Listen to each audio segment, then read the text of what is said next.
Актерлорду кайсы критерийлердин негизинде тандап алдыңыздар? Актерлорду эми Аскат Сулаймановду биз эң башында эле баштаганда эле эске алганбыз, айтканбыз, маалымат бергенбиз ушундай. Мына баштап атабыз.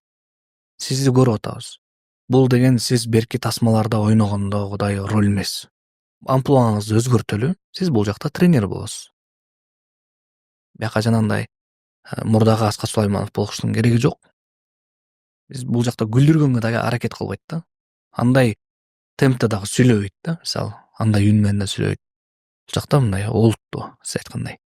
Анан анын жанында баягы контраст деп коебуз го. Контраст болуш үчүн Өмүрбек Назаралиев деген актёрду тандап алдык, биздин досубуз.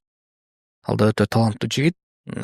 Ал комедия жагын ошол көтөрдү да. Экөө бири-бирине баланс болуп толуктап турат. Тренердин жардамчысы. Ал эми балдарды болсо негизи биз кастинг кылдык. Бирок кастингке биз